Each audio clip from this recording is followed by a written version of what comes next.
ni nkino novuga zo gukurakuranamo ndavuga barrage ubona ko zariko zitangura ku munsi wejo ukuri kwamye ku bibuga bitandukanye ku munsi wejo hakinywe novuga match zigera kuri zine birumvikana ni novuga ni imigwi yose hamwe igera kuri 16 ariko murumva ko match zine zirakinirwa ku munsi umwe equipe 8 zigakina hama uyundi munsi ukurikira nkuno munsi kandi haraza kuba hakinwa izindi match zigera kuri zine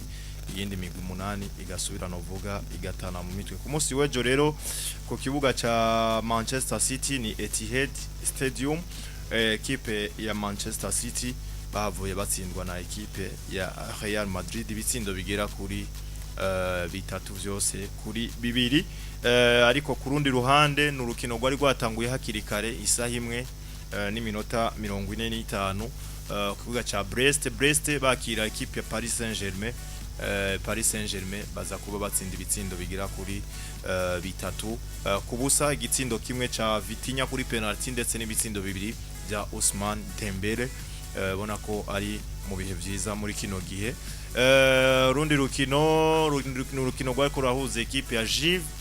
bariko bagenda bitwara neza imbere ya PSV Eindhoven ibitsindo bigira kuri bibiri bya Juve kuri kimwe cha PSV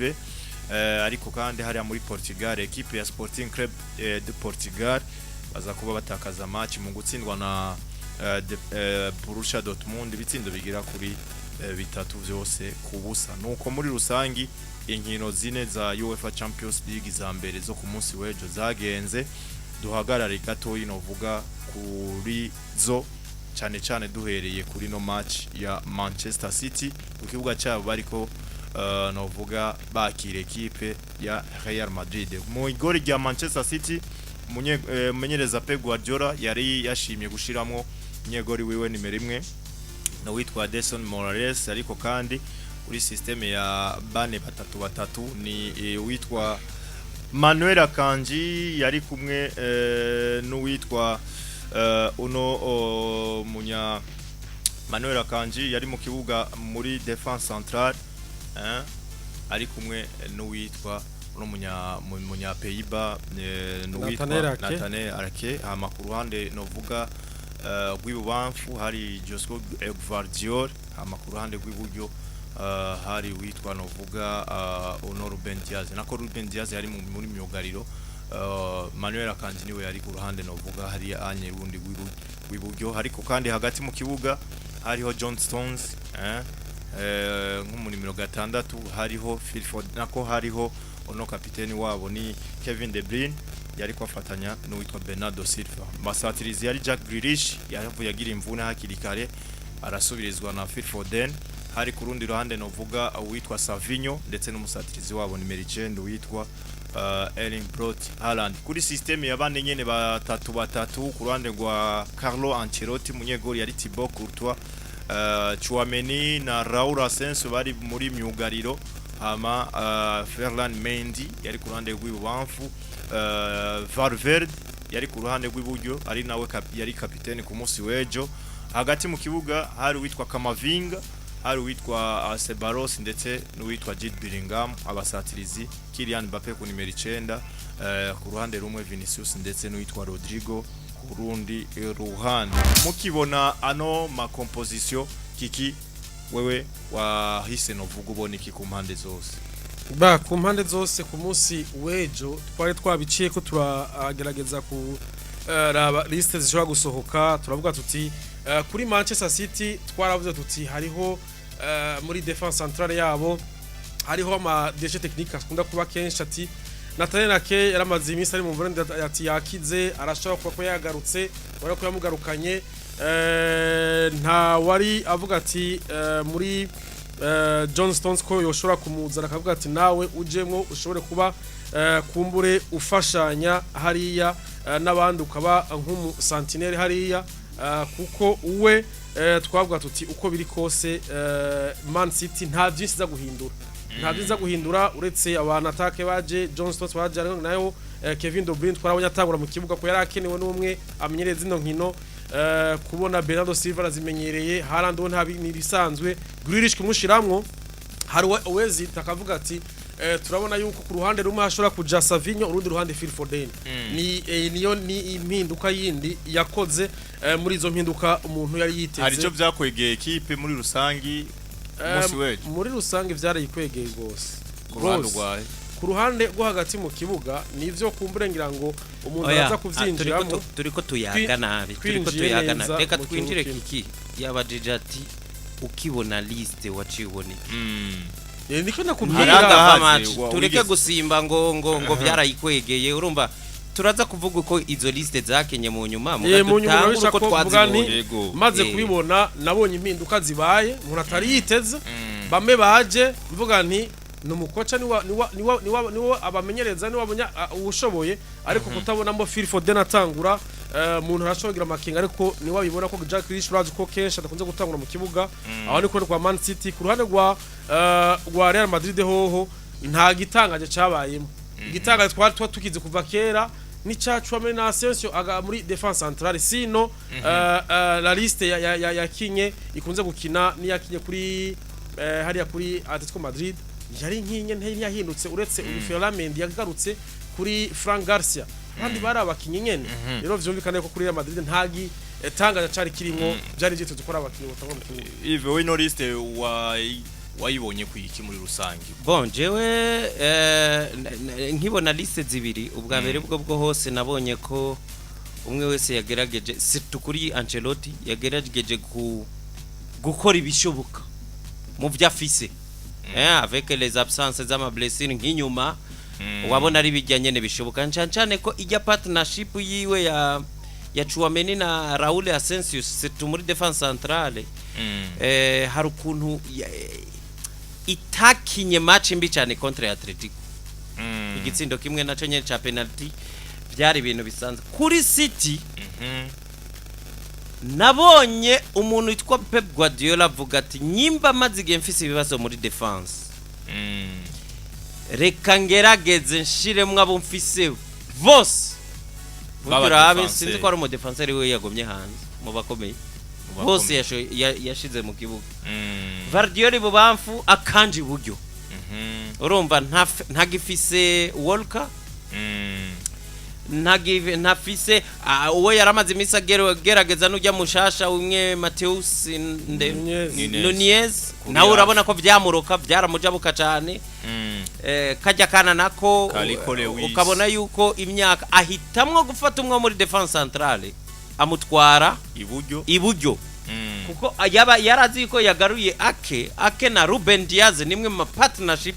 akomeye cyane muri City burya je uko namye mbona City ku murango natangwa kubona ni City irashobora gukomera muri no match none afata uwitwa Stones amushira imbere yabo asacrifice Kovacic arabrenda ino defense arayibrenda donc wabona image y'ikuvuga ngo ngomba gushira ingufu muri defense zanje zose ku buryo atamukinye wanje wo muri defense centrale bambe aba defenseur banje bose bamwe ashobora gukabukanya mu mwanya umwe yabazanye abagabanganya muri iyo myanya ya defense yose gushika kuri nimero kangahe kuri nimero 6 ariwe John Stones surprise kuri jewe yabaye umuntu witwa Phil Foden kumubura mu rukino nariyumviriye ico yiyumviriye mu gufata Grealish kumwizera ariko agafata Bernardo Silva abo babiri bose ni bamwe mu bakinyi bahora muri meforme zitaba kubona rero yafashe umuntu nka Savinho ivyo ataraherutse kumukinisha akanamushira ku ruhande rumwe hanyuma Grealish kurundi Savinho ni vyiza we yasubiye no ku ruhande amenyereye mugasi hamaze imisi atangira umusaruro muri mu ntuzenya wa Manchester City donc muri rusange ku ishusho ya Manchester City yari jewe ivyo nari navuze nari c'est probable kuri baza bakiki bo biyumvira Modric ngo ashobora kuza Kamavinga ngo akavamwo muga urabona ko equipe je uko nari niyumverere ya Madrid niko yaje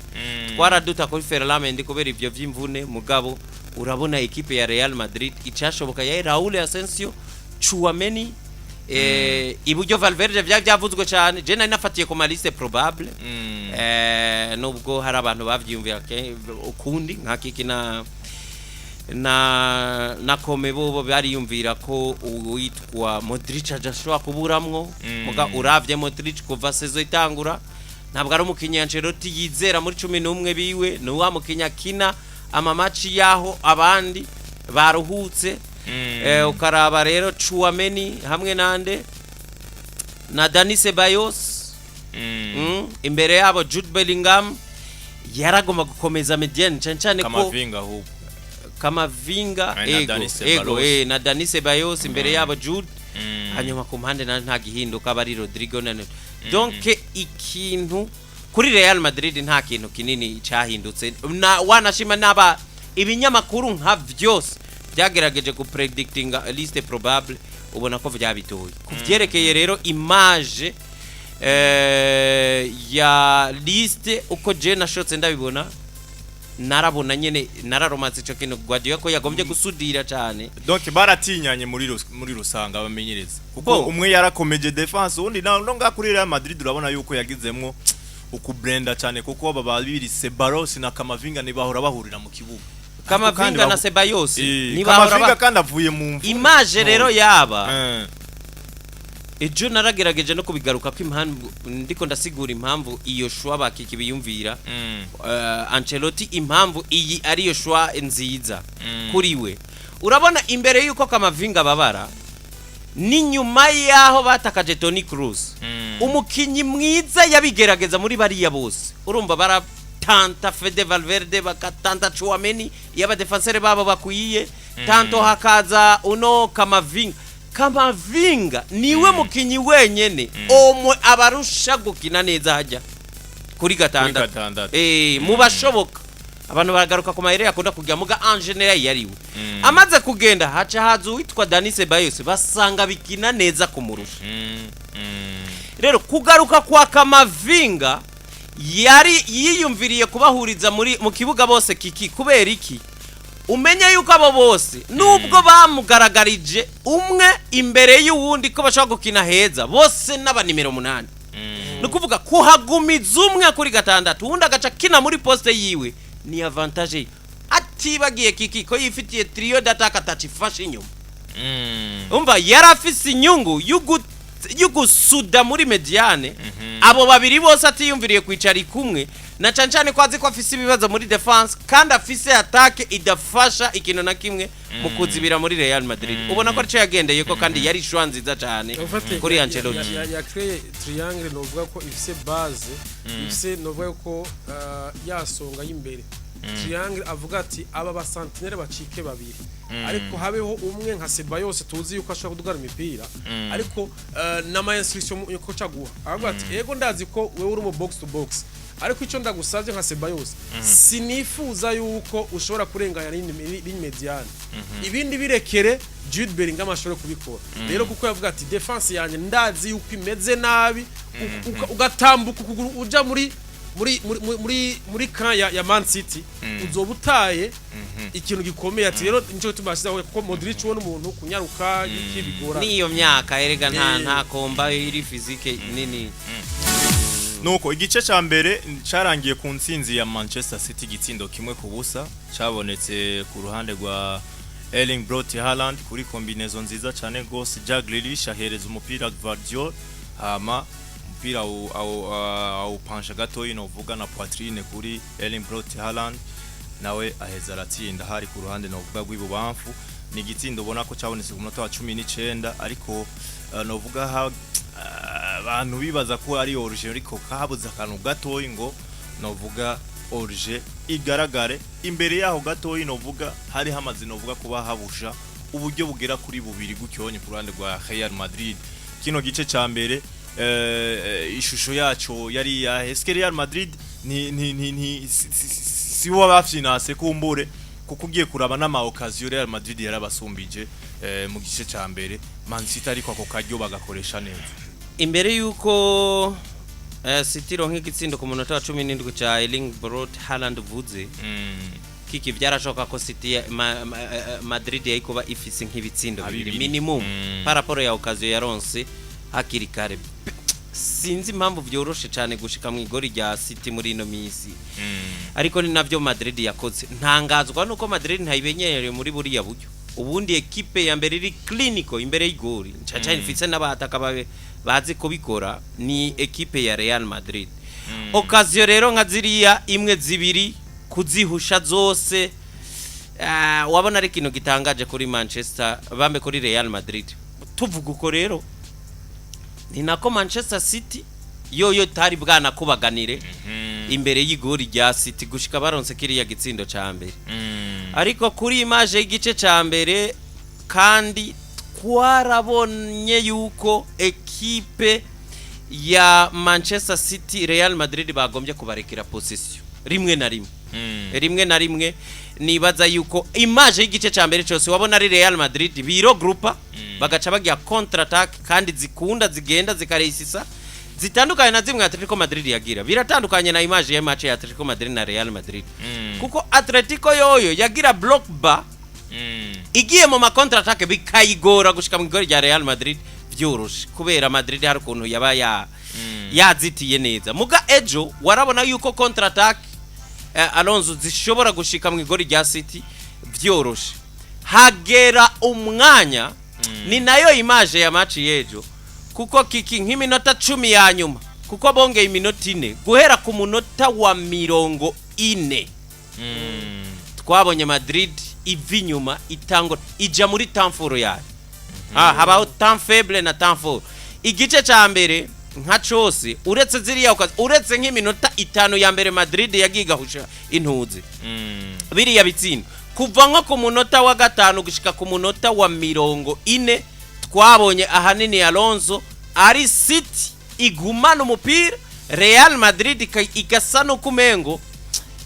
iri kigomba gukina ama transition rapide ama counter attack ariko Madrid hari imyanya yivyukiranye ukavuga ngo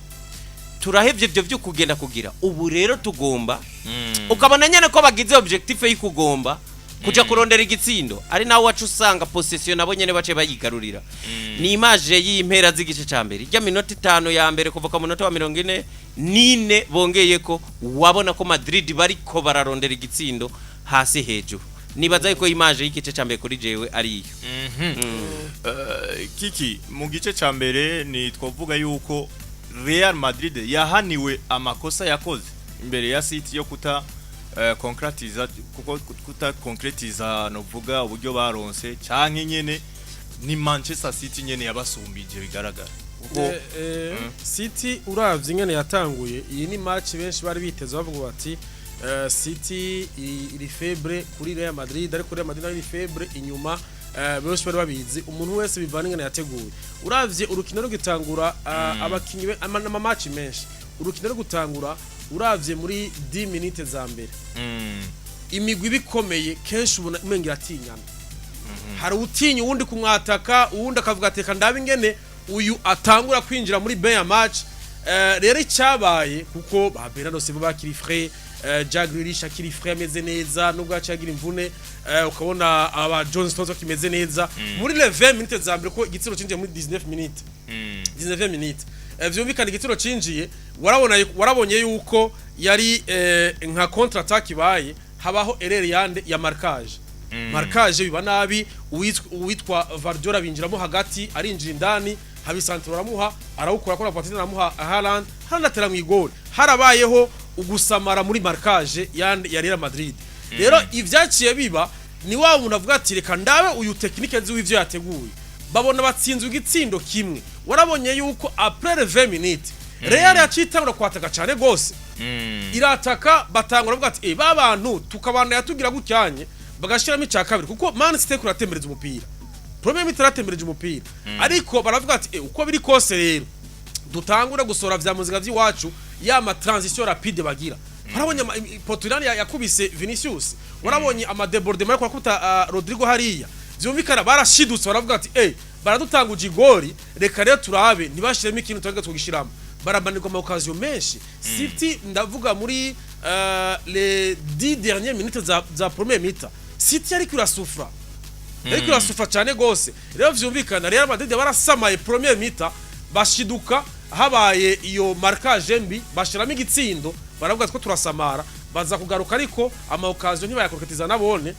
baja kuruhuka ari kimwe kubusa niko nobona yuko harabaye gusamara kwa Real Madrid mu mwanya wa Premier Mita baza kwigarura igira ihere nico nobona kuri Premier Mita byagenze.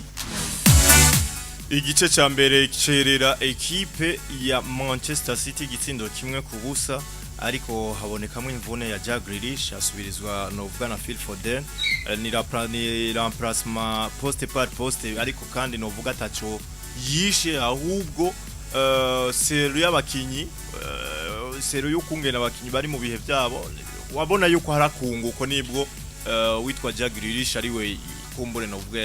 yagize uruhara mu gitsindo novuga ca mbere cha Manchester City mu gice ca kabiri twizera yuko Manchester City iza kubandanyiriza novuga aho yagejeje ikora neza kuko yaragarda umupira ki baza kuba bagira ikibazo nivyo Manuel Akanji ya defense yabo iza kubisambuka kuko Manuel Akanji havuye yagira ikibazo c'imvune hakiri kare ku minota 46 asubirizwa no witwa Nico Lewis hama ku ruhande novuga gwiwe hatangura novuga kuba hagendeka cyane gose kuko warabona yuko Vinicius hari yanye haronka imipira myinshi cyane gose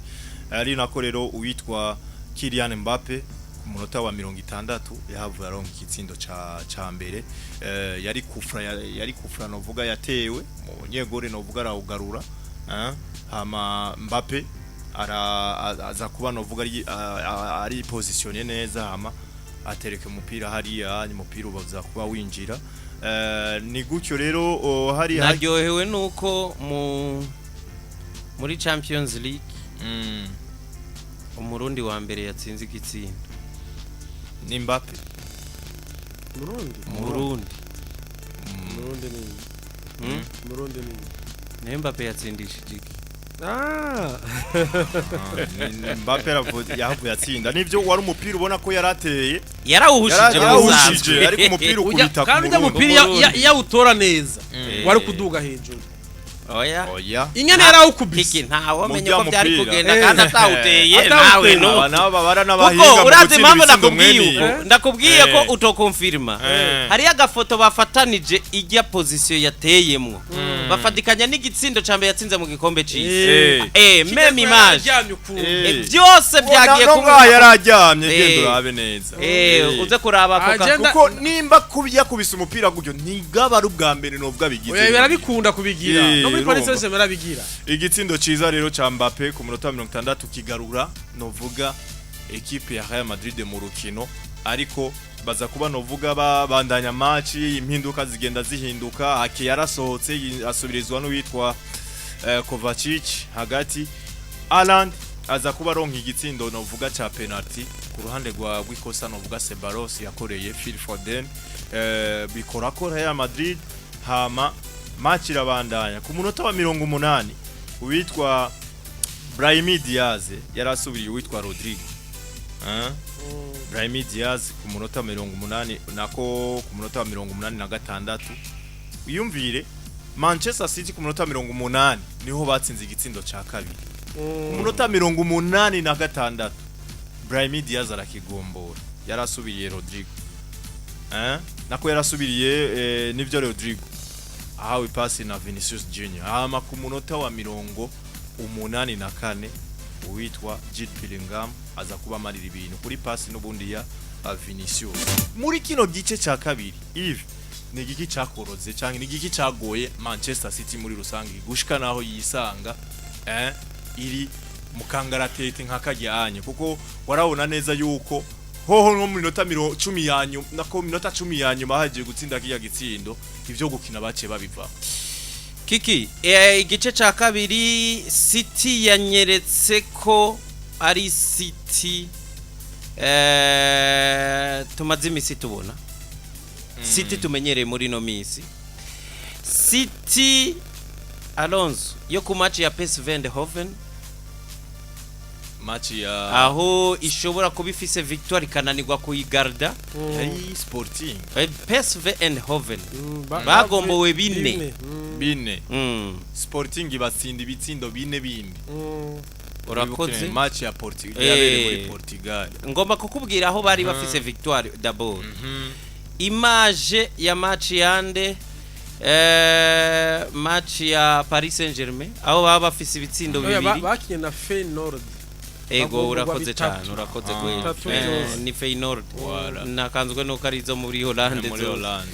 urumva match ya Paris Saint-Germain aho bafise ibitsindo bibiri byose mu gice ca kabiri ariko bikarangira mu gice ca kabiri cyose batsinzwe ibitsindo bine burya no muri Premier League n'uburorero bwinshi Brighton bagiye kuruhuka ari gitsindo kimwe ca Manchester City donc ni image ya City yibi bihe tuyivuga ko nyene tuyibona ko nabonye City ari equipe kiki byarapfuye cyane setu mu mutwe kuko iyo umumenyereza ananiwe kujera score match zibiri zitatu zikurikirana kiki manake victoire ubuza uyifise ni kibazo kiri mental noneho raba no mu adversaire bari bafise yitwa nde Real Madrid force yiwe ya mbere ni yahe inota yanyu ni force mentale no kuvuga kudaheba Real Madrid ni equipe yizerera intsinzi no mu misogo na 30 yanyu umva yari migwi ibiri itandukaniye kuri ico kintu no kuvuga equipe ya Manchester City Alonso harukuntu ikintu citwa confiance muri bo kiri hasi cyane mentalite yabo yaratakaye biri hasi urabona abakinyi bose ibyo bakina baragerageza mu gukabona ko ubwabo batakaza icize c'ibyo bariko barakina ariko ikindi kintu ca nyuma burya izi ngorane zose zanazananye kuri remplacement za Pep Guardiola zibiri urumva bimwe yanatangura kiki afata equipe kayisudisha aba defenseur bose burya yagerageje gutora inyishu y'ibibazo yaramaze gihagira mugakuza gukura mwake ukazanamwe Kovacic match zose arazekena tukavuga ngo yabigerageje muganawe ivyo vyose tuvuga vyama vyashikiye City kugomboga izo match bibari wari hajya urumva jewe rero nibaza yuko umwe mu bantu bagaragaje yuko urabona absence ya ntuze irikira bagonga cyane kiki absence ya Rodri urabona nk'ubu nta muntu akibeshera ko City rikitsindwa kubera imvune urumva kiki kuko ejo bakinye babuze umukinyi umwe wenyine gusa ariko uwo mukinyi nubwo benshi yatwaye Ballon d'Or tukavuga tuti babenshi bakavyiyagira urabe importance ya Rodri City urayiraba ukabona yuko neza ni equipe kiki imeze nka quartier n'iyindi ikiraro cabo caracitse nta migenderano igihari kuko kuva muri mu gice cawe winjira mu gice ca City biroroha cyane niyo role yari ya Rodri cyane guhagarika iyo mipira ariko ukaza kuraba City ivyo bibazo byose Guardiola yabitoye aza kubivuruga mu minota ya nyuma remplacement yanuze nyambona rimwe na rimwe ari abamenyereza bitinyira no kugira remplacement binakenewe ku ruhande rw'inyuma ntivyari bikenewe cyane ariko igice ca kabiri cazanye ibitsindo bingahe bine muri bitanu byabonetse muri match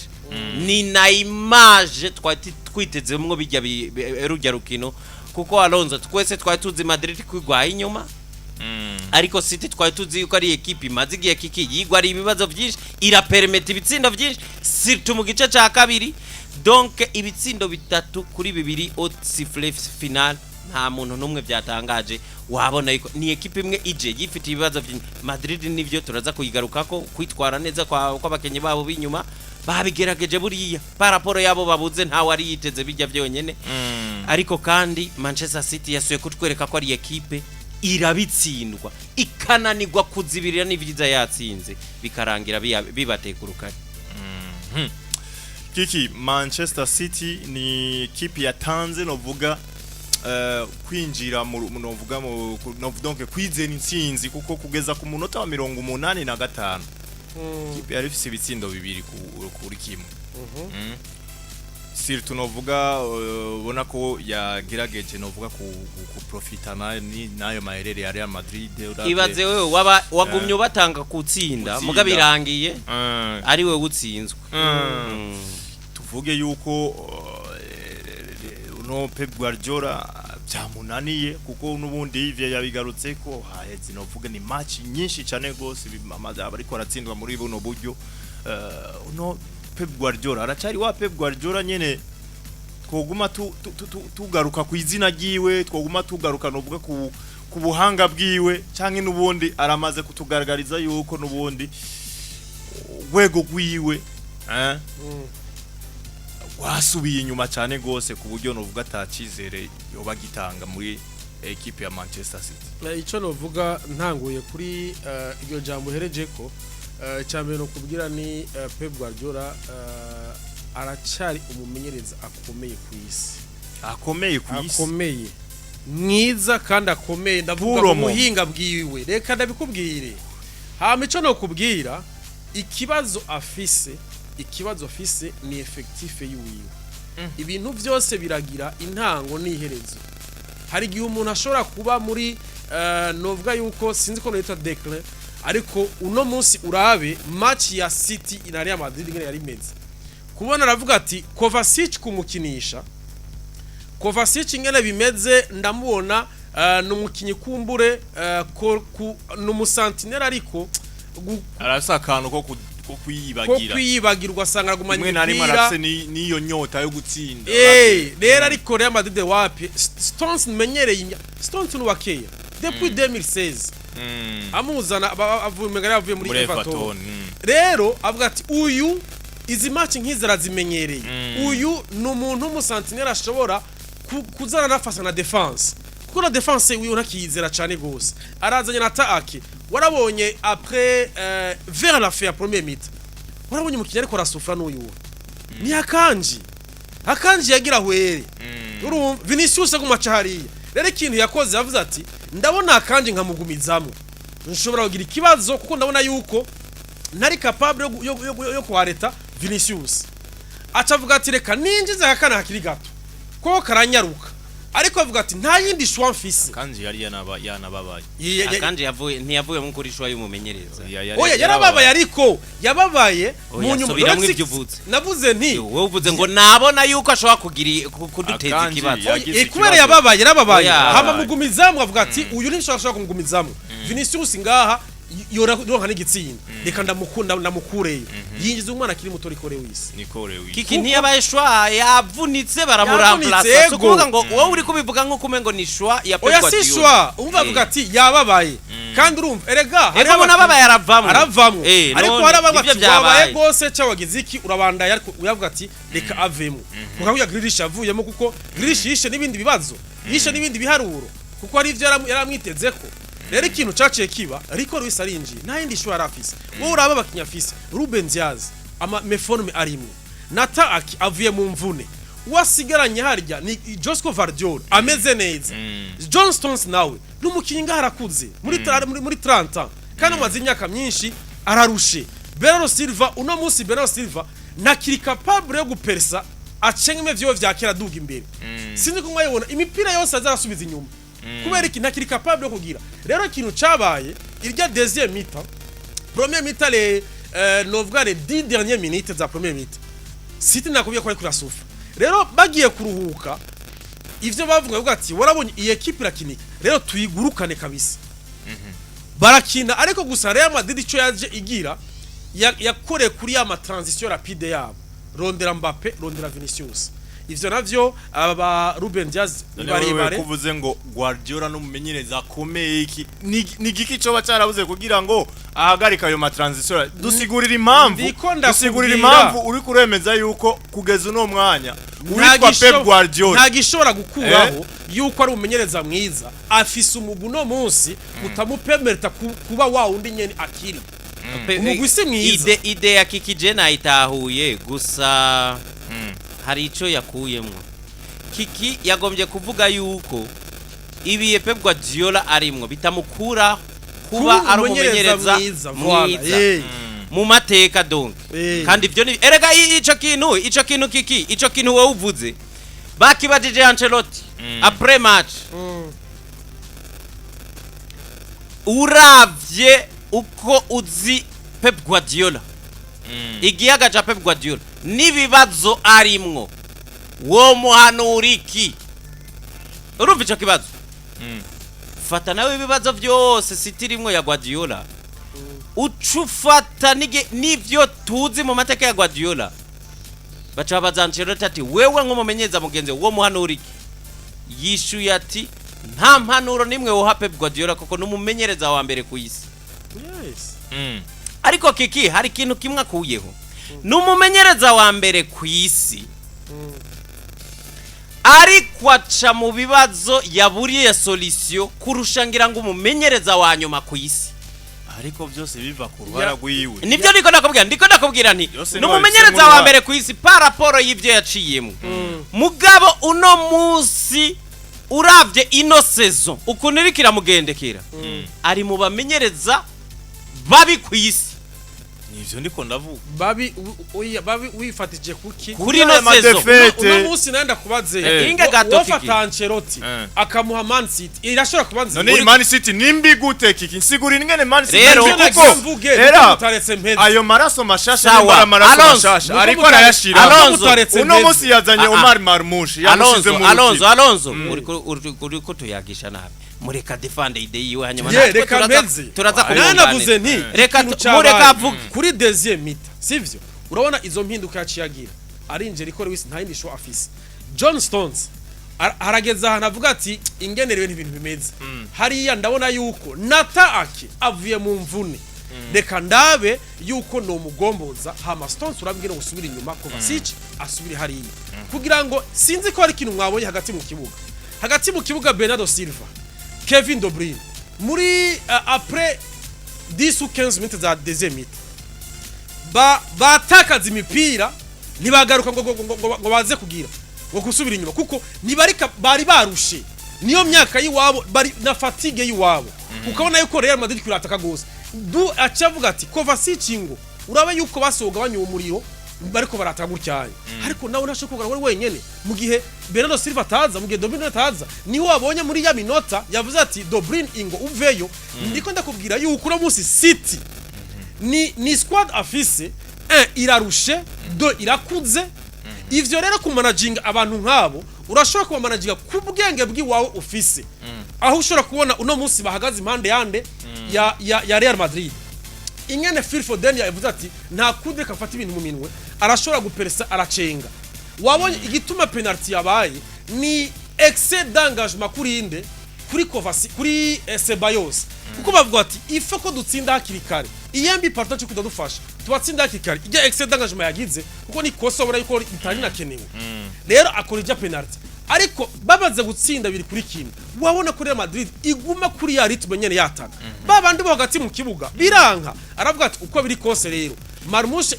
izi matching hizi ntazimenyereye sivyo aha kuri experience wabonye ko rikore wisi vyanse na experience afise ariko aracari mureke aracari muto ama debordement yose ya Vinicius yacako rero ntavuze na menshi ndakubwira yuko effectif afise Pep Guardiola n'umumenyereza aravuze ati nibihe ariko aracamo ahubwo ibintu ariko arakora wari ko arafunda indari karacamwo bimeze gute bitameze neza nawe nyane ntibimeze neza apana wenyene psychology murabeze neza urazi byamubaye ko wavuze nawe ngo numenyeza mwiza urakoze cyane niyo mpamvu nakuretse uvuge wiheze witega imitego gato kiki wewe hari ibintu bibiri wambwiye reka gato ati cyambere na mbere afise squad irushe inakuze afise squad ikuze Pep Guardiola numwe mu bahinga tuzi muri imyaka yose amaze muri za City ndetse n'ahandi agerageza gukora maramplace donc guhindurira abakinyi biwe hakiri kare akamenya ati igihe cyiza cyanyako cyo kurekura no mukinya gende niki kugira ngo nzana uyu mukinyi cyangwa akakuzanira ko umukinyi akamutegura twagiye turabibona ku bakinyi benshi niko yasize aba ba Cancelo niko yasize nobwa baragenda niko n'abakinyi benshi ba Marlez niko bagiye bandi nabandi none kuba uno munsi wovuga ngo squad yamaze kumusaza na squad yamaze kumuruhana kandi tubona buri mwaka azana abakinyi bakiri bato ivyo onye wumva wumva nubundi atari ku uruhara rwiwe gakiki kiki kiki nishuri kibazo kumwe kiki inge gato we wavuze burya nta nico reka reka tuyage Yves nawe agira icashikiriza jewe ikintu ca mbere mbona urazi ikintu bita ikiza kiki urumva ikiza aho isi iza ukazubona hadutse ingwara itige zibaho bakaza bakayiburira n'izina bakayita ngo ni covid-19 kubera ko ivutse muri uwo mwaka ikaza Alonso ikugarana abantu solution ikaba ko abantu batandukana ntibahurire hamwe ikikaza ari kiza gishasha kitagira umuti kuko ata muntu numwe yarakizi buriya ibibazo vya City kiki impamvu ubona tutariko turabihurizako si kubera ko twebwe si kubera ko ngo umwe yihenze ni ibintu birimwo kabaza n'amayobera Alonso ni ryari wewe wari bwabone twakurikiranye umupira kuva kera ekipe kiki Guardiora turiko tuvuga mu menyereza wahereye ku ijambo mwiza ku isi tiarezo kubera iki ibazo mumenyereza atigeze abaho muri championa nimwe atsindwa match zitatu Guardiola niyigeze agira ubuzima Alonso bwahatsindwa bine mu match nka zine ushobora guharura aho yaciye hose muri championa imwe ngo yatsinzwe bine Guardiola ubuzima bwiwe bwose ntaho yigeze ibaze yaraje Alonso akuraho rokoro ya Ferguson y'ibikombe bitatu vya Premier League ubwo gasi mu mateka ya kure ibyo ndiko nakubwira ni vyaherukamwe ni bine vy'ubuheruka nyene kimwe bibiri bitatu bine Ferguson vyanyuma yabikoze icanyuma muri ivyo yabitwa muri 99 nukuvuga Premier League dusigaye tuyikonsidera ko ivyo bitagishoboka kuko turi muri epoque iri moderne aho atanu ushobora gutwara na zibiri zikurikirana uziko kuva kiriya gihe Ferguson abikoze atanu wigeze atwara na zibiri zikurikirana peut-être wenyene Ferguson ariko Guardiola araza Premier League yari yarabaye ya mbere mwihiganwaho umuntu atanumwe yorohe iramworohera ku rugero rw'ayandi mashampiyona yose dusuzugura aho usanga hariyo ekipe yigaruriye donc gutwara ibikombe yonyene ariko kiki meme effectif urumva Alonso meme effectif ya Guardiola itwaye ivyo bine ku bice nka 70 canke 80 kwijana babandi nyene bariko batraversa ino sezo igize impamvu nakubwiye nikiza kurusha uko tuvuga ngo bararushe niki kino abantu n'amayobera tutazi twese Alonso tuzi imigwi yabaye myiza tuzi imigwi abakinyi barushe bagasaza ni hehe wigeze ubona ekipe yamerewe nk'iyi City ya Guardiola yiki ico ni kintu cyambere ikigira kabiri ya Alonso kubwanje Pep Guardiola tugiye no kuvuga basi ngo tugerageze kuraba ibiriko biraba Guardiola ararushe kurusha na effectif yiwe ubihera he Guardiola tumenyereye akini biki Alonso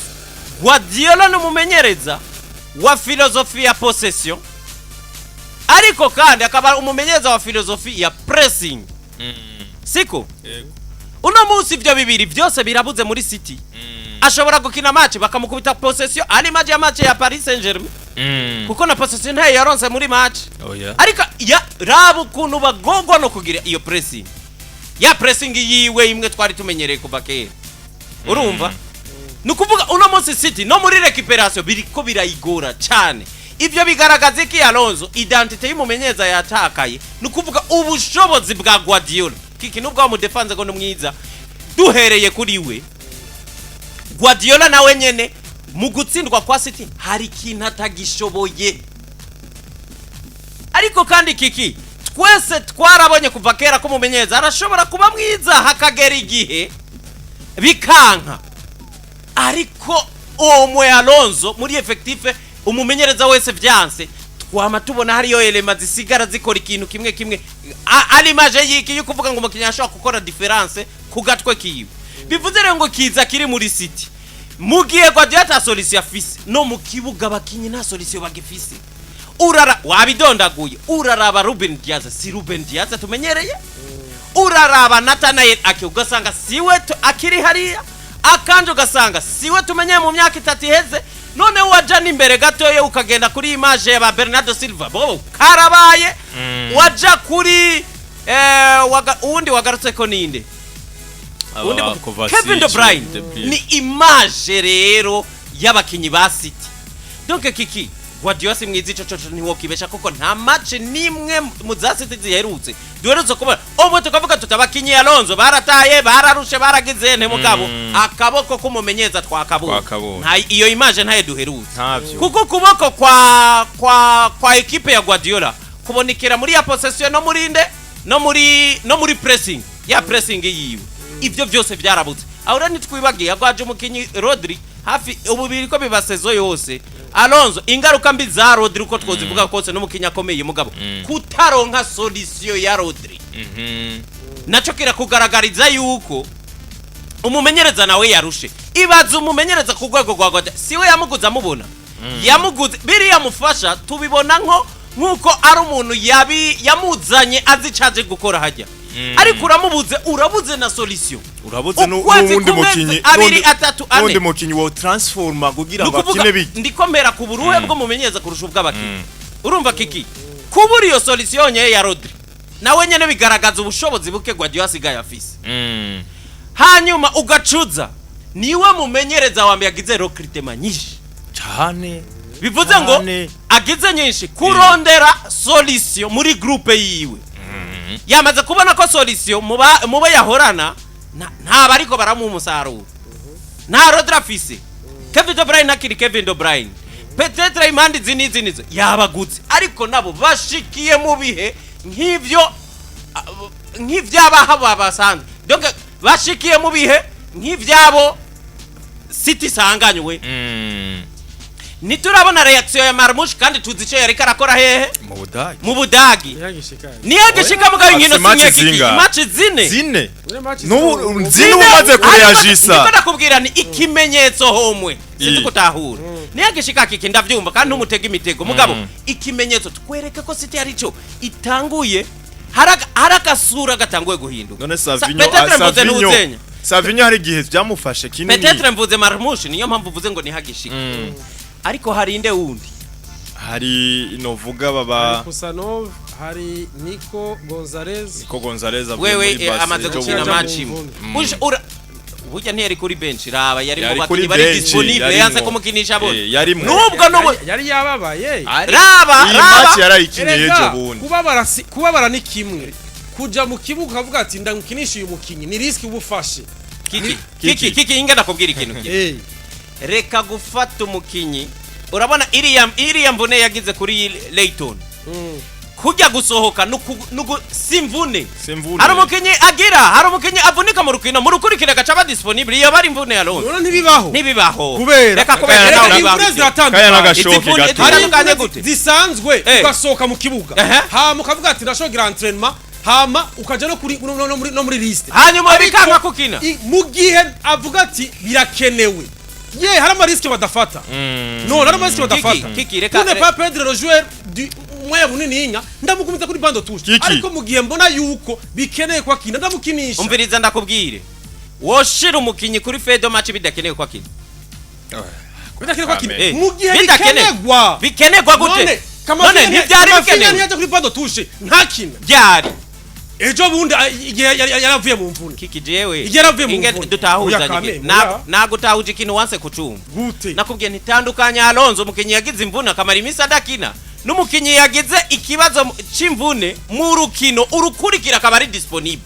uyo mukinyi nacho kubura gukina kuko uyo ntaba yaragize ikibazo c'imvune ya Alonso sinzi we nukutantahuye nakubwiye nti uyo mukinyi arashobora gukina mu gihe wewe uri umumenyereza uvuga uti jewe ndabona yuko iyo habuze solution hose wowe urashobora gukina nubwo mbona yuko wakiza ariko c'est pas 100% nuri ya 100% biba uravuga uti ntari ya 100% ariko ari kuri bando touche none je navuze gute wovuze ngo ntiyababaye navuze ni Guardiola yanse gukinisha umukinyi ari disponible ntivyumvikana Alonso birumvikana kuko yamushize kuri kubera uyo mukinyi kiki iyo mvune uri kuravuga nta rukino na rumwe yamusibije kiki reka ndakwereka ikintu cyonyene kimwe basi kigaragaza yuko Guardiola kigaragaza yuko Guardiola ariko arasubira inyuma ku buryo bugaragara tuzi no vuga ibiharuro bibi cyane gose bimaze kuba bimugaruka ko ku ruhara rw'iwe no vuga muri bino bihe bibi ari kumwe na Manchester City ibyo nitwo bigaruka ariko yumvire no ku rukino rwo ku munsi wejo wonyene nibwo bwa mbere equipe visiteuse donc equipe ivuye igendeye ije kwa ku kibuga cha Etihad nibwo bwa mbere iyo equipe iparuvenye gutira shuti 200 kuva Guardiora ashika muri Manchester City kuva yakubwiye ati ni yambere twebwe turushijwe kuri uru rugero yavyivugiye wenyene ya kuva agishika muri Manchester City none gasha ugomba mbwire yuko nubu unyu ugomba mbwire yuko no mumenyereza atagahaze gahari ico no kubwira Alonso atagahaze gahari ico cyo kubamo mu bihe bibi bibaho ni benshi babicamo ukabona equipe irasubira inyuma ariko uno munsi Pep Guardiola nkuko mwariko muravuga ati mvuga nti Selen de coach ya revolution football mondial mu gushika n'ubunye ari kibazo ibyo twese araje turiko tuvuga ibibazo bya City na Guardiola by'iki nagwe turavuga sivyo oya none utuvuga bitari byo gaki oya ntacu muhaka we nukaruke ku vy'amateka ibyo turiko tuganira kubiga nariko naje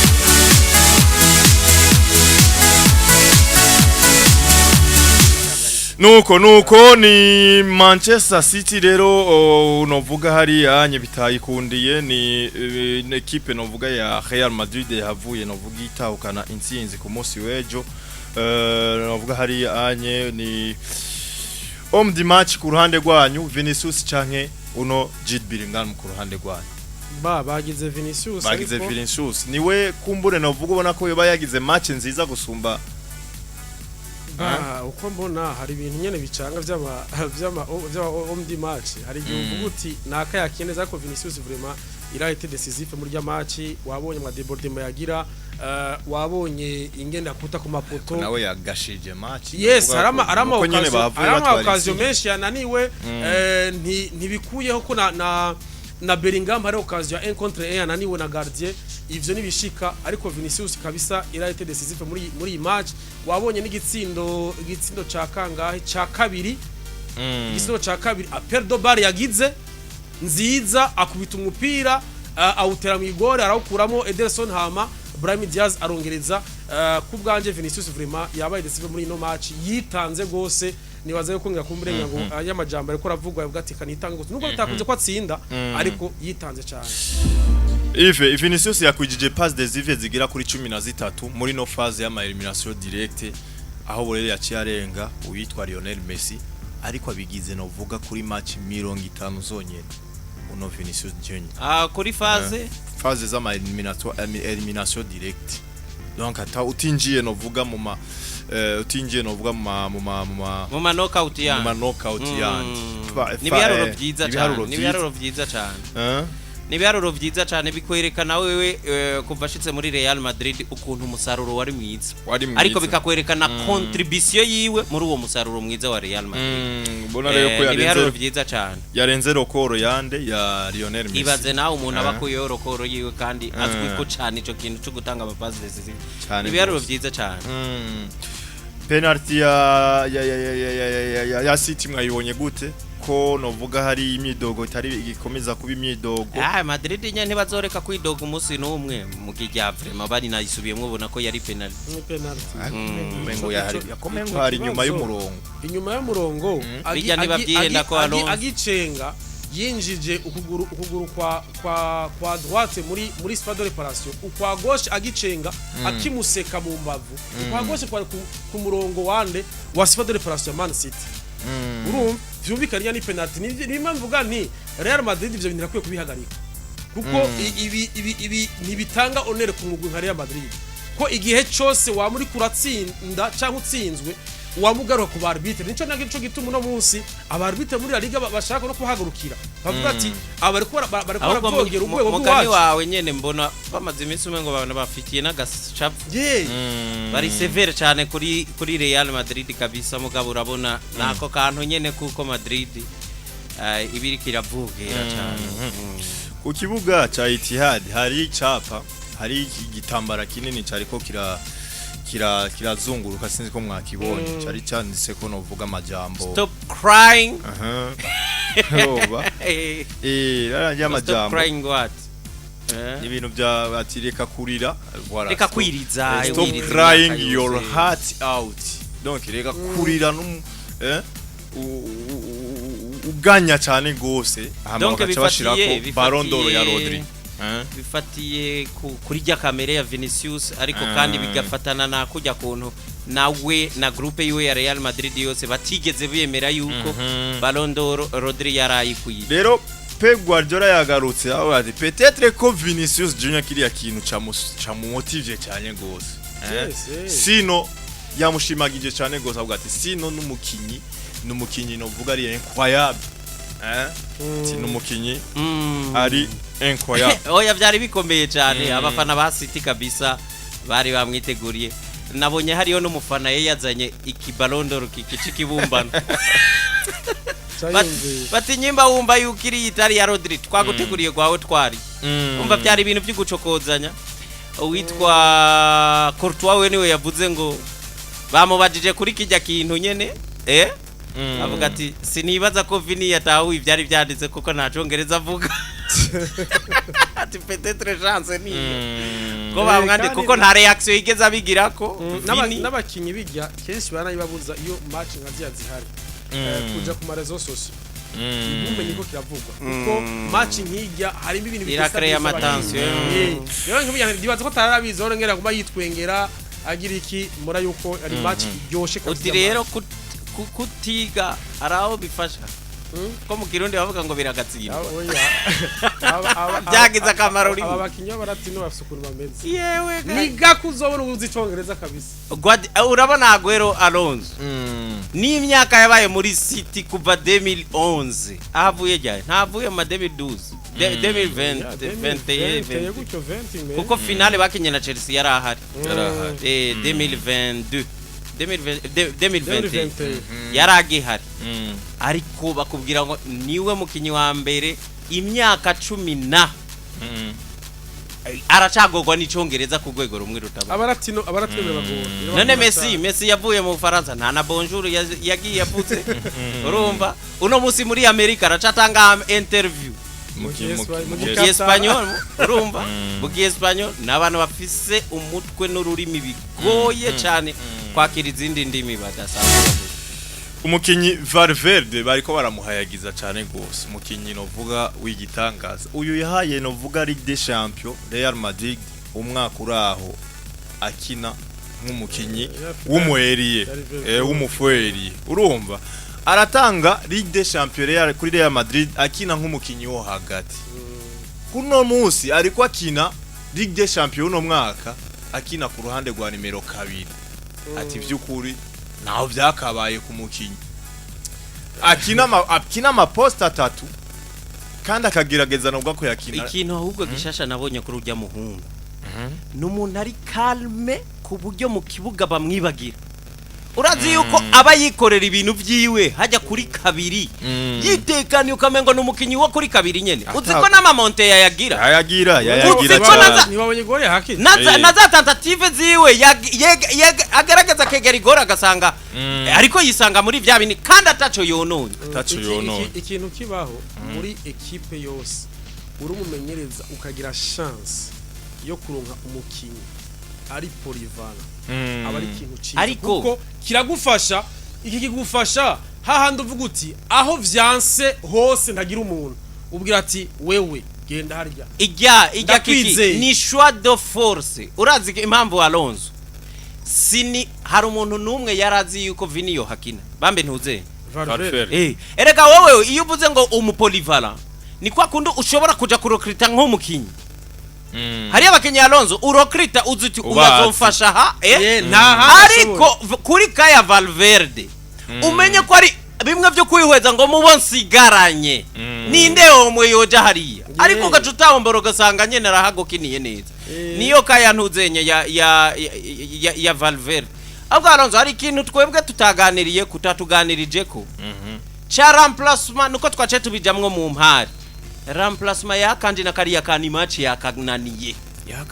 yakaremereye kabisa nta solution kigeze kari mu bantu bapangura imipango ya City mu ku ruhande rw'inyuma experience ariko nyene eske hari yindi shwa yarafise nta shwa yarafise yatekuru ndiko nakubwira mu bintu yari yateguye vyateguye kuri habaye kwihenda kwiwe mu gukuramwo ntuzenya ake acagira niyo ram urabona kari yakano buryo gasanzwe gakina karamonta kare isisa muri City muri bwa buryo bwuko kiki City burya ni iposeta cyane ntibe menase sa uno musi City yaratakaje ya pressing yabo si equipe noneho yahuye na equipe ifise pression mu buryo buri bwa attaque abo bavini bamba pe nabande bakuza bakakugabaka igitero kajya kananiwe kaguye mu mazi kaguye mu mazi aha kuri no sinzima abantu tumaze kubona bagirageza gushobora twokubaza ko bogerageza gufata Vinicius jembo nambonye aba defenseur batatu gusa hariho uyu twabonye muri Barcelona Araujo yagerageza hariho uyagiye Kai Walker hariho nande nuwo bona yo bishobora akimwe muri Paris Saint-Germain kuko nyaruka Ashraf Hakimi ndakuraho Imana yo mwijuru ntarikore wise gushobora Vinicius ni vya bintu uvuga uti nta yindi shwa mfise kiki tandukanya ikintu kimwe ariko bivana n'amakalite y'abakinyi kiki jenda gutahura cyane kalite afise rikore wise yo guhagarika hinge gato tandukanya ikintu kimwe jewe ndemera nabo udondaguye ko batoreye isisa vini jana kwijana ariko cyo navuze hariho kunanirwa match jana kubura nico ugerageza propose imbere y'umuntu nico mvuze cyabaye kuri Nico Lewis dore simvuze kuri ya mwana ari solution kuri vini ariko nawe nta nubwo yagerageje donc yeshuwe ku buryo bwo kutagerageza donc ya match yewe yari nile ku buryo hariho urabona hariho kuba udashobora gutanga solution zikwiye ku muntu nka Vini aremereye mugabo hariho umuntu uvuga uti ndawe ntaje propose ico ndagutahura uriya mwana rero yananiwe match jana kwijana kandi vyakwegeye City cyane uriya mwana yinjiye ku munota wa kangahe mu gice ca mbere uravyumva igice ca kabiri yatangura igice ca kabiri ikintu kibaho raba le rythme Real Madrid yaririmo sivyo ikintu kiba muri football sivyo muri football Alonso we wasi novuga ati Ivo yakimigwa ntashobora gutahura by'imbere iyo winjiye muri match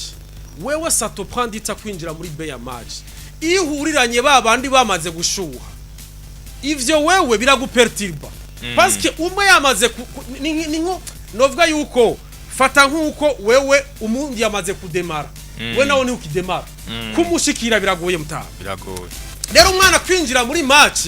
byamusaba omwe basi le 10 minutes basi avec le peu d'expérience afise ariko iyo Vinicius ntayavuga erega kiki uyo turiko turavuga wewe ugomba kudefend ujya mwana gusa muga byamone kubera niwe match yose none kuyanga match yamaze iminota 3 oya mvuga ni kandi raba no ku ruhande umuntu bari kumwe umuntu ateze kugora uwari we wese bocungana ikiri cyo byamunaniye nibaza kwica utogiharira kandi yabaye facteur imwe muzatumye City ishobora kugira ibibazo yagize urashobora kudefend ico vyoba vyavuyemwo cyose ico nk'ico mugabo nibaza yuko City ya regresse gutakaza kandi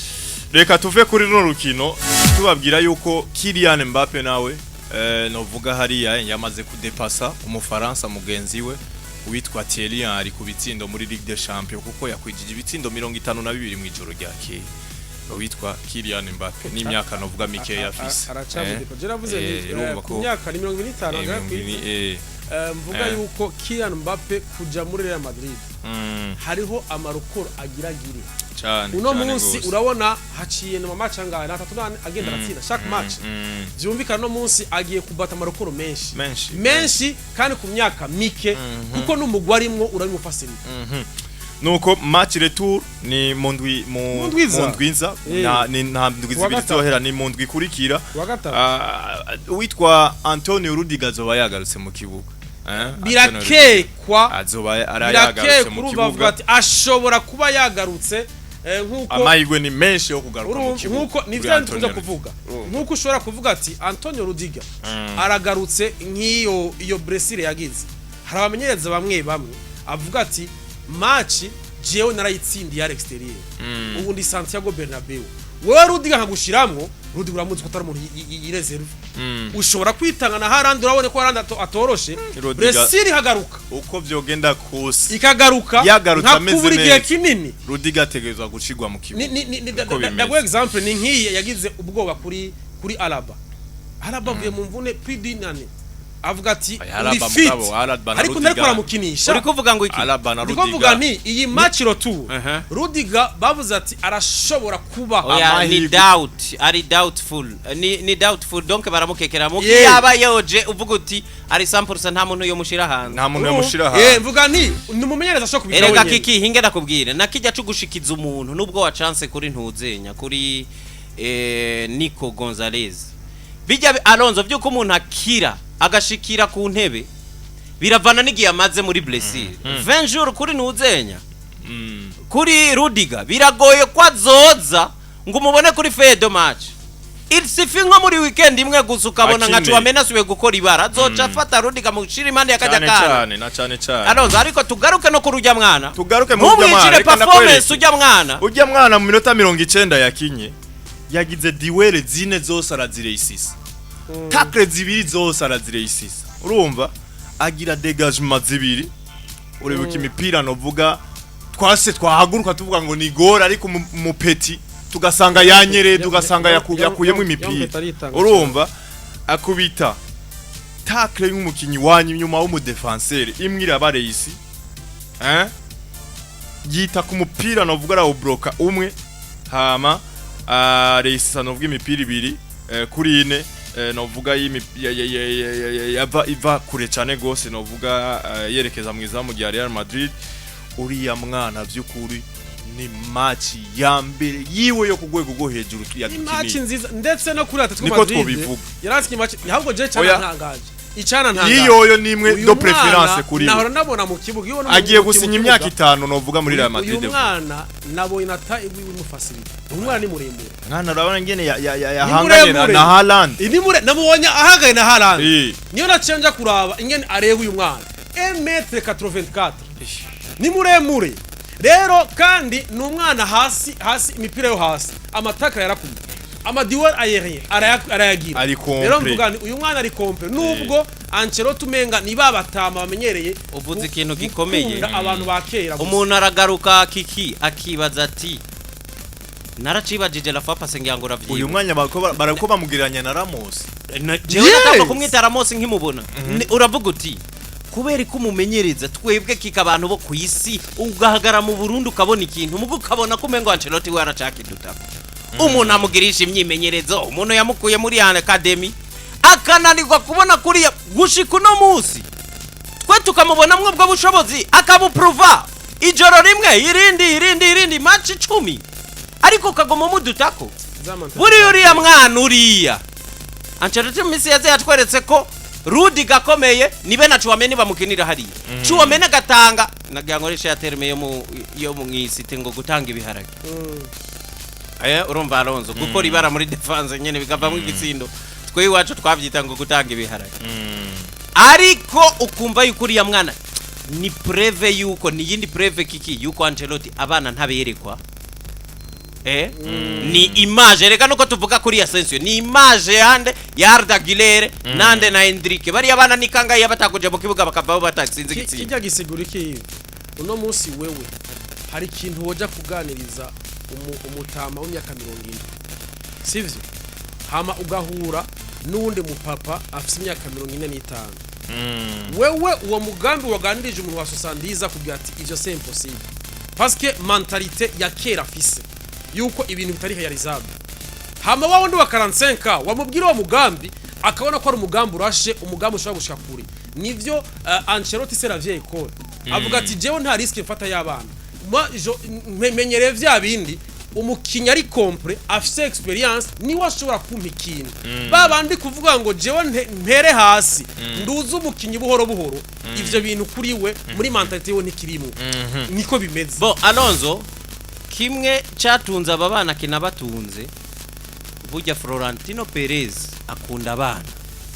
sito kwa bayara baguze mwe arababonamwe donc ntakunda abana arazi kubona abana donc n'umuperezida afise yamize akabuziye k'abagabo ku buryo abakinyi beza bashobora no kuva uzovamwo ikintu abamenya ibi biri kuri Asensio n'aba ba Arda Güler vyabaye kuri Vinicius bagifise Zidane nyimba uvyibuka Alonso Zidane ntiyiyumvamwo umwana yitwa Vinicius nta nabukebuke itandukaniro rya Vinicius naba nuko wewe n'umusaruro wari muke yaronona cyane yaracenga kiruka muga bikarangira byishe byose ariko igitangaje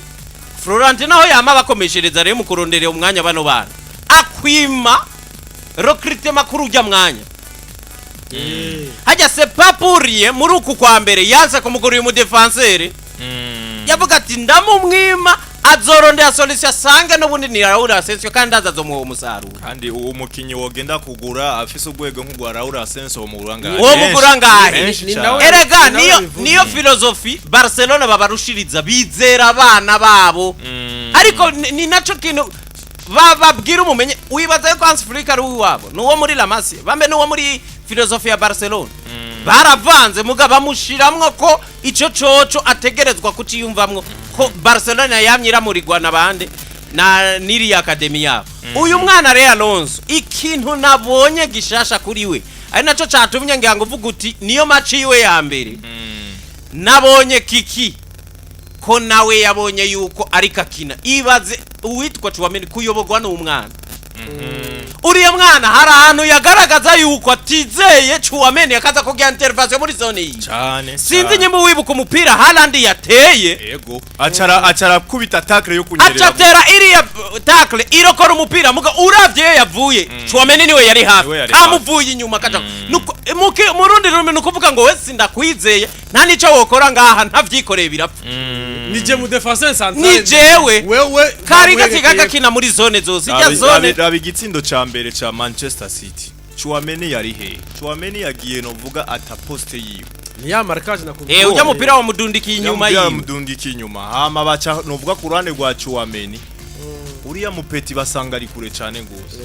ni ya markage amabaza bahava batsinda no ico gitsindo rero ni Chouameni ubona yuko byukuri utokwizera no vuga ku cyane gose no vuga muri defense ya Real Madrid tuve no vuga kuri no match tubibutse gusa ko match retour ari mu ndwiza gusa tuyisozere tuvuga conclusion canke leçon morale kwari twabonye ni Madrid ifise ibibazo by'imvune z'abakinyi b'inyuma mugabo ibindi bice bishobora kuba atakibazo bifise tubona City gwaye donc Alonso equipe yigaragaje muri image yayo City bibaze maze imisi ifise vya meforme z'abakinyi zo gutakaza ikintu ca mentalite canke kuguma mu rukino confiance twasubiye kubona ko biri hasi equipe ifise ibibazo bike muri yo yatsinze equipe yifisemwe ibibazo byinshi niyo justification ni naco nagendeye ko baza bakikeje je narahaririye ndavuga nti sinawura uburyo umuzungu yafashe City akayihama higwe menshi kurusha Real Madrid navuze nti umuzungu nta bwenge naburusha mugabo ngaho turahatandukaniye nico nabonye no kuri ico mugani wa Alonso mbona yanariwe menshi mugani wa ni Real Madrid kabisa nubwo ibivunitse yamerekana ko equipe ikomeye naco gituma wewe ujuri equipe ntiwozuga ngo Real Madrid ngo ibuza abacankabo uzuvuga uti nje kuyitsinda kandi shire mu nguvu zanje jose muri Paris Saint-Germain ibiharuro vyiza cyane gose vya Ousmane Dembele jo bundi reason ke bamubagiye Ousmane Dembele no musa ariko atsinda ibitsindo byinshi ati cyane gose ati nuko kumuhindurira ikibanza ndamushira kuri nimero 9 ati nuko nari nabonye yuko byukuri yo habonera ibitsindo byinshi yakwijije atsinze ibitsindo bigira kuri 5 muri match zibiri zonyene gusa za Ligue des Champions nomwe bakibona ko n'ugwego gwiye aranabishima Ousmane Dembele akavuga ati byukuri umumenyereza ariko aramfasha cyane je nkunda kuvuga yuko uyu no mukinyi Alonso ari complet no mu dribbler mwiza numwe mu bakinyi kwisi bakinisha amaguru abiri biboroheye ku maguru yose urumva iya kwegeye ububamfu tire yiwe y'ukujyo na tire y'ukubamfu zo birangana donc akoresha amaguru yose ni kintu ni exception hanyuma ari rapide cyane. Umuntu renga Ousmane Dembele karite ziwe buriya ziba zaranyegejwe n'ikintu kimwe, kuko ari umukinyi twaramenyereye ahusha ibitsindo byinshi. Iyo rero yisaze muri faze yaho vya bindi vyiza vyiwe hiyongeye ko kontere y'ibitsindo igize. Hano nzo umukinyi nk'uyu yashoka gigaragaza nk'umukinyi do classe mondiale. Kuko n'umukinyi ashobora gucenga umudefenseur agatera mu igora agatsinda. N'umukinyi ashobora kuja muri course n'umudefenseur akamusiga. Ikiba gisigaye n'umukinyi ashobora gutanga amapasse decisive meza. Ikiba gisigaye niki nugufuta ya defo yiki iyo kuba ari umukinyi twaramenye nk'umu maladroit. Iyo rero atangwe kuba efficace nta kindi kintu kiza Alonso atari amajambo mushimagiza nk'uko bimaze imisi biba. Uitwa amakuru avuga yuko Luis Enrique yamuhamagaye Kiki aramuhamagara aramubwira ati nkeneye groupe iri collective, nkeneye kubaka groupe ifise cohesion ikina kujya nyene tubona Paris Saint-Germain. Ariko nagomba nakubwire yuko muri iyo groupe mu bakinyi bakomeye canke bakinya hakomeye bashitse ku bintu byinshi bagakinana n'abakomeye bagaca hakomeye bafise n'ikintu gihambaye bamaze gushikako ni wewe. Ndagomba rero kutangura kwitwara nk'ufisi carusha abandi muri ino groupe. Ujya kubwira ko ari go rufunguruzo rw'ibintu uriko turabona kuri ntuze wagiye kuraba niriya groupe ya Paris Saint-Germain yose ukaraba n'abakinyi bahari. Ninde mukinyi yaciye heza nka Dembele? Ninde mukinyi yakinanye n'abakomeye nka Dembele? Ja muri equipe nationale ninde mukinyi yanatwaye byinshi kuru? Ego ni champion du monde. C'est mondial. Urumva? Donc yamwibukije ibyo byose. Ejo twamye dusesangurana bakiki tuvuga tuti erega nawe araraba Alonso Desire Doué ameze neza, akaraba Barcola ameze neza akavuga ati yamara ndushwe umusaruro n'aba bana. Nje ngaho mu bantu bayoboka Barcola nk'umu leader technique wacu. Ivyo byose biramuboostinga. Ikintu kibaho abakinyi ku myaka mike uva nko kuri 19 20 kuduga hariho abakinyi bamwe babishira mu gufira. Uyu n'umukinyi yabinegrije anegrije atalayi wiwe. Depuis muri Rennes ari umukinyi mwiza kaja muri Dortmund ku myaka mike. Ni wa mukinyi wabona yuko hari abakinyi bafise yatala iri ine kabisa avuga ati n'umukinyi mwiza, ariko avyanjanjwa ko ku myaka yarariko aza muri FC Barcelona amahigwa yagize murazi n'ingene yaje muri FC Barcelona avuga ati mu gukomeye iki ava no muri Dortmund bimeze ukuntu kuza muri FC Barcelona kumwe na Lionel Messi uri kumwe n'abandi bariko barasohoka aba Luis Suarez ushitse muri bwana bw'iwawe 21 na 22 ukuraduga urabona amaskandale yakora yarakora ibintu atayivyiza kuko iby'ubwana nyene ariko ba Messi bakamwemera mu nyuma maze gukura tubonye arubatse ugwe waragize abantu ati Dembele ko rahinduka urabonye Xavi aje avuga ati jewe ngira nubakire kuri Dembele parce que yarabona atarayi wiwe. Ubu rero uyu mukinyi ageze mu myaka 27 rero mu bakinyi muri rusangi abakunze kubiraba umukinyi muri entre 25 et 30 muri yo myaka uri umukinyi udashoboye ku excella ntiwitege yuko après 30 ushobora kubironka. Uyu 27 rero ariko arabona yuko imyaka iri kuragenda nawe avuga ati muri Ligue 1 uno munsi simfise wa undi ashobora kuba avugwa imbere yiwanje nta Mbappe ahari avugwa imbere yiwanje ni jewe nshobora gufata Rennes havuga ati jewe ndashobora kuyobora umugwi wa Paris Saint-Germain. Ni ibi rero ubona yasohoye iciwiwe ni nka yandimbo ya Fernando ngo akaniko kanya. Yes yasohoye umwanya wo kubikora no ku myaka ageze ko gushora ku excel.